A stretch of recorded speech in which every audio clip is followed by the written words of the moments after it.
students, myself Professor Bhakti Patel, your Professor of Mathematics 2. Today we discuss about a Mathematics 2 syllabus, right? Welcome to the second semester of engineering. I hope all of you are safe and healthy. Let's start our syllabus discussion. So our Mathematics 2 is a subject code 3110015, right? Now in Mathematics 2 you have to learn about a 6 unit, right? तो first of all unit 1 जो है vector calculus, तो vector calculus के बारे में आज already हम इस पीपीटी में डिस्कस करने वाले हैं, राइट? इसका वेटेज है 20%, मीन्स अगर 100 मार्क्स का पेपर होता है तो उसमें से 20 मार्क्स का पेपर में वेक्टर कैलकुलस आएगा, राइट? नाउ लाप्लास ट्रांसफॉर्म, तो Laplace transform it is your second unit जिसका वेटेज है 20% और उसके साथ फोरियर इंटीग्रल को मर्ज किया है, राइट? तो Laplace transform it is an operator, जैसे कि आपने डिफरेंशिएशन एंड इंटीग्रेशंस के बारे में 11th साइंस में पढ़ा होगा। तो डिफरेंशिएशन एंड इंटीग्रेशन जो है it is an operator, like D by D x को आपने एक्स स्क्वायर के ऊपर अप्लाई किया तो आउटपुट क्या मिलता है आपको 2x। सेम वैसे ही Laplace transform it is also one operator, उसको आप किसी फंक्शन पे अप्लाई करते हो तो आपको एक आउटपुट मिलेगा। तो उसकी डिफरेंट प्रॉपर्टी है, लाप्लास के साथ इन्वर्स लाप्लास भी पढ़ना है, राइट? और उसकी एप्लीकेशंस भी आपको पढ़ने हैं कि लाप्लास ट्रांसफॉर्म का यूज़ क्या है, तो ये सब आपको यूनिट 2 में पढ़ना है, राइट? इसके साथ यूनिट 3 है जिसमें सिर्फ 3 टॉपिक है, Fourier integral, Fourier cosine integral and Fourier sine integral, right? तो आपने ऑलरेडी सेम 1 में फोरियर इंटीग्रल के बारे में पढ़ा था, राइट? सॉरी, आपने फोरियर सीरीज़ के बारे में पढ़ा था। तो फोरियर सीरीज़ में आपने Fourier cosine series and Fourier sine series के बारे में डिस्कस किया, तो उसी को आगे कंटिन्यू करना है फोरियर सीरीज़ से फोरियर इंटीग्रल। तो वहाँ पे जैसे 2 टाइप की सीरीज़ थी, Fourier cosine and Fourier sine, same Fourier cosine integral and Fourier sine integral. Same 1 में भी पेपर में इसमें से एक क्वेश्चन आया था, सेम वैसे ही सेम 2 में भी इसमें से एक क्वेश्चन आएगा। तो इसका जो वेटेज है वो यूनिट 2 के साथ ही मर्ज करके 20% weightage, right? Now unit 4 it is an important unit of your syllabus. तो यूनिट 4 है जिसका नाम है first order OD. OD means ordinary differential equation, right? तो आपने डिफरेंशिएशन पढ़ा था, तो डिफरेंशिएशन को मिला के जो इक्वेशन बनता है which is known as a differential equation, right? जिसमें एक डिपेंडेंट वेरिएबल होता है कि इंडिपेंडेंट वेरिएबल होता है, राइट? तो डिफरेंशियल इक्वेशन फर्स्ट ऑर्डर का आपको यूनिट 4 में पढ़ना है। उसके डिफरेंट टाइप है, जैसे कि एग्जैक्ट, लीनियर, बर्नौली, ये डिफरेंट टाइप ऑफ इक्वेशन है। उसको सॉल्व करने की डिफरेंट मेथड पढ़नी है, राइट? और इसका वेटेज है 14% वेटेज, मीन्स अगर 100 मार्क्स का पेपर आता है तो 14 मार्क्स का वेटेज इसमें से होगा फर्स्ट ऑर्डर ओडी में से, राइट? अब यूनिट 5 है ordinary differential equation of higher order, means higher order OD, right? तो यूनिट 4 पढ़ने के बाद ही आप यूनिट 5 पढ़ सकते हो। जैसे कि आपने D Y by D X first order differentiation find करना सीखा, तो उसके बाद ही आपको D square Y by D X square आएगा। सेम वैसे ही अगर आपने फर्स्ट ऑर्डर ओडी समझ में आ गया तो आपको हायर ऑर्डर ओडी इजीली समझ में आएगा। और ये जो फर्स्ट ऑर्डर ओडी है, हायर ऑर्डर ओडी है, दोनों की रियल वर्ल्ड एप्लीकेशन भी बहुत सारी है। आपने ऑलरेडी 12th साइंस में इसकी एप्लीकेशन आप यूज़ करके आए हो, राइट?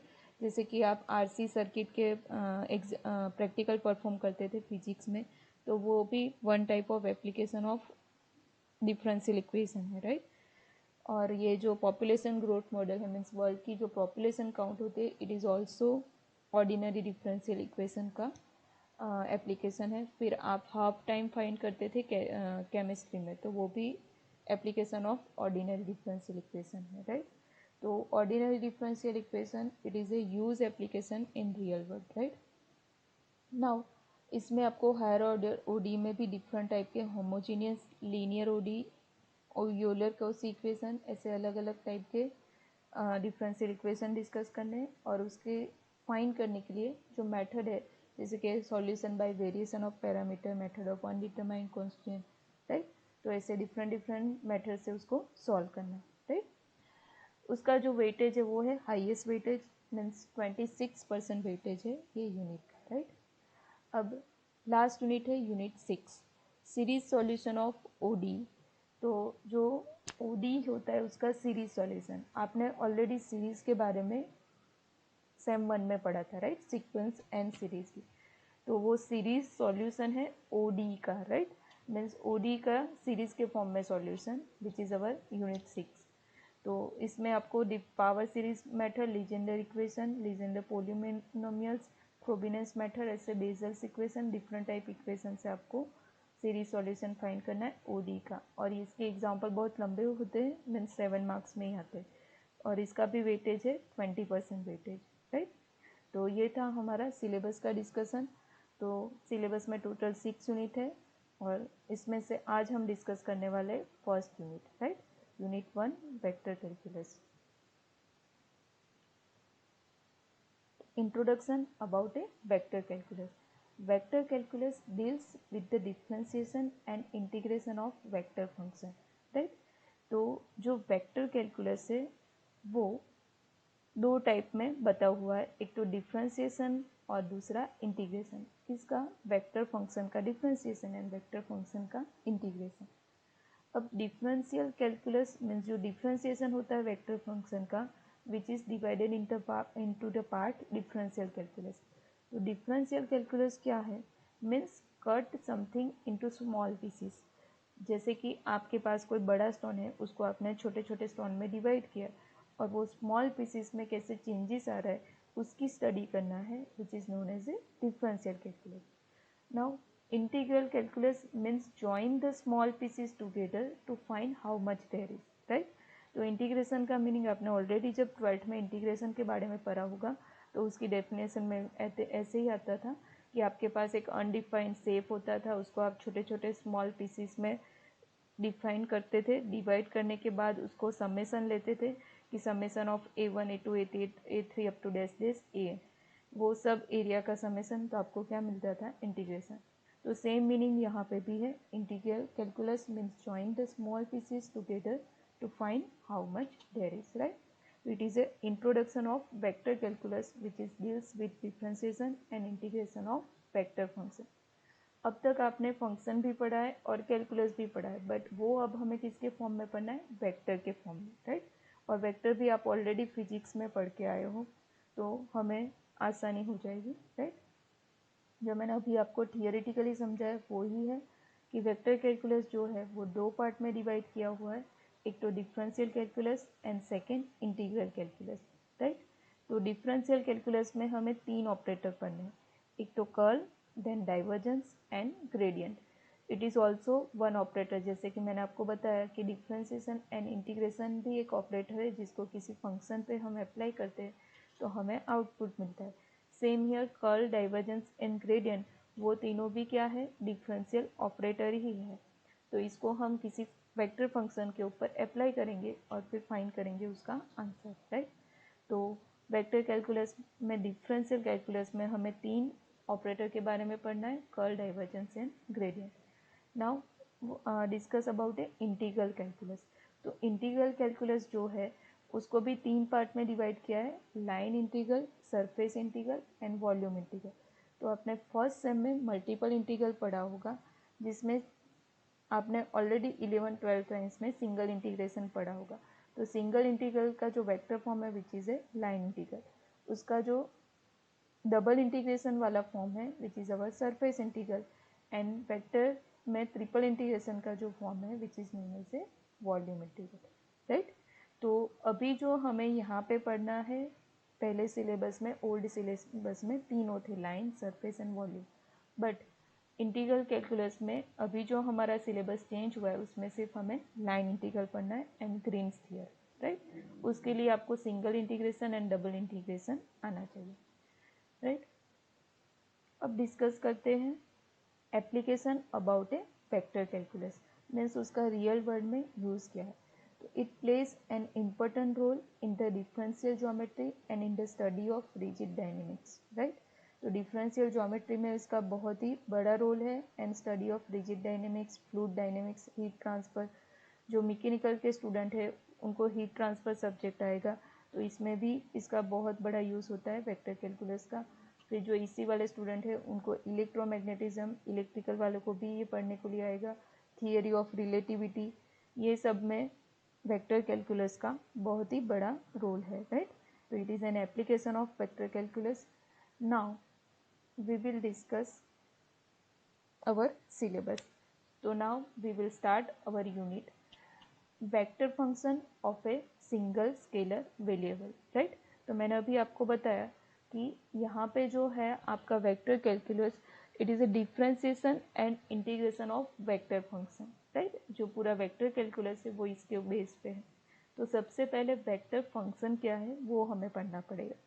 तो vector function of a single scalar variable, एक वेरिएबल वाला वेक्टर फंक्शन क्या है वो अभी हम डिस्कस करेंगे। जैसे कि फंक्शन वन वेरिएबल का भी होता है, टू वेरिएबल का होता है, सेम हियर वेक्टर फंक्शन भी वन वेरिएबल टू वेरिएबल होता है। जैसे कि F of x comma Y, right. आपने जब पार्शियल डिफरेंशिएशन पढ़ा होगा तो उसमें दो वेरिएबल वाला यूज़ किया होगा, तीन वाला भी यूज़ किया होगा, f of x comma y comma z. F of x होता है तो is equal to right x square ऐसे होता है, f of x comma y तो x square plus y square, f of x comma y comma z तो x square plus y square plus z square. Same here vector function of a single variable, तो are bar is equal to F bar T, ये form है vector function single scalar variable का। Now decomposition of vector function, right. तो इसका decomposition कैसे होता है, तो हमेशा वेक्टर होता है उसका डीकम्पोजिशन होता है। तो are bar is equal to F bar T, उसको तीन कंपोनेंट में डिवाइड किया है because it is a vector. तो उसके तीन कंपोनेंट कौन है, एक है एफ वन टी, उसके साथ आएगा यूनिट वेक्टर आई, सेकेंड है एफ टू टी, उसके साथ आएगा यूनिट वेक्टर जे, प्लस एफ थ्री टी, उसके साथ आएगा यूनिट वेक्टर के। where f1t, f2t and f3t are scalar function of t, right। Vector function में जो वेरिएबल है वो भी स्केलर है क्योंकि vector function of a single scalar variable, right. तो t इज ऑल्सो स्केलर, उसके कंपोनेंट भी क्या है, scalar. This relation can also be denoted by, आप उसको ऐसे भी लिख सकते हो, F bar is equal to F one comma F two comma F three, right. अब आपको कोई पूछे कि इसकी वैल्यू क्या है, तो वेक्टर की वैल्यू हमेशा हम कैसे फाइंड करते हैं, मॉड्यूलस से। तो modulus of F bar T is equal to square root of F one T whole square plus F two T whole square plus F three T whole square. तो अगर आपको कोई वेक्टर फंक्शन दिया है उसकी value find करनी है तो आप ऐसे फाइंड कर सकते हो, ये फॉर्मूला आपको याद रखना है, राइट। नाउ डिस्कस करते हैं हमारा जो सेकेंड टॉपिक है पैरामीटराइजेशन ऑफ कर्व्स। तो इसके एग्जांपल्स भी हमें कैलकुलेट करने हैं। तो पैरामीटराइजेशन टू टाइप्स का है, एक तो कर्व्स का, एक सरफेस का, राइट। तो कर्व में सिंगल वेरिएबल होता है बिकॉज कर्व जो होता है वो आपका एक ही फेस में होता है, और सरफेस जो होता है वो दो या तीन फेस में होता है, तो उसमें दो वेरिएबल होंगे। तो पैरामीटराइजेशन ऑफ कर्व, सबसे पहले व्हाट इज ए पैरामीटराइजेशन, तो a parameterisation of a curve is a set of function depending only on a parameter t. तो आपको डिफरेंट वेरिएबल दिए होंगे, उसमें से आपको उसे कन्वर्ट करना है only one parameter T along with the bounds for the parameter. Means आपको जो बाउंड मीन्स बाउंड्री दी होगी उसको ध्यान में रख के उसको कन्वर्ट करना। When a curve is parameterized by taking a value of t from some interval a comma b, the vector r bar t of any point t on the curve can be written as r bar t equal to xt unit vector I, y of t unit vector j plus z of t unit vector k, right।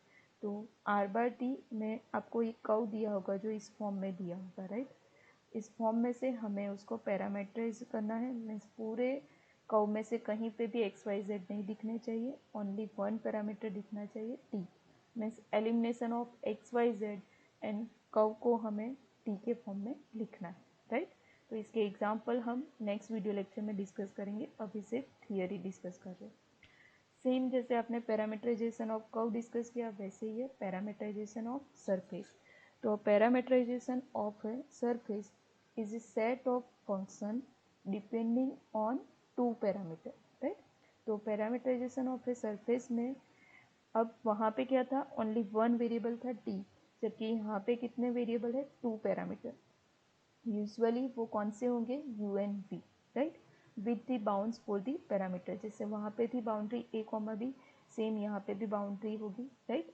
When a surface is parameterised by taking points u, v out of some 2 dimensional space, the vector r बार u, v कैसा होगा, x convert होके u, v unit vector i component बनेगा, plus y u, v unit vector j, plus z as a u, v unit vector k। तो आपका r बार जो होगा उसमें से x y z हम एलिमिनेट करेंगे और यहाँ पे u, v आएगा, u, v के फॉर्म में होगा और यहाँ पे भी u, v में होगा, राइट। जब कर्व में होगा तो सिंगल वेरिएबल होगा, जब सरफेस होगा तो 2 वेरिएबल होंगे, राइट। तो it is a parameterization of surface. तो नेक्स्ट वीडियो लेक्चर में हम एग्जाम्पल डिस्कस करेंगे parameterization of curves and surfaces. तो आज के लिए हमने जो पढ़ा, first of all definition of vector function, its application, फिर वेक्टर फंक्शन का हमें पैरामीटराइजेशन करना है तो उसके लिए parameterization of curve and parameterization of surface, right. तो इतना हमने थियोरेटिकल पार्ट आज डिस्कस किया है। अब नेक्स्ट वीडियो लेक्चर में हम इसके एग्जांपल्स देखेंगे। तो आई होप आज मैंने आपको जो समझाया वो आपको समझ में आ गया होगा। अगर आपको कोई क्वेरी है तो आप मुझे मैसेज कर सकते हो और हम गूगल मीट भी रखेंगे, तो गूगल मीट में हम क्वेरी सॉल्व करेंगे, वीकली 1 गूगल मीट रखेंगे। Okay, thank you so much, have a nice day.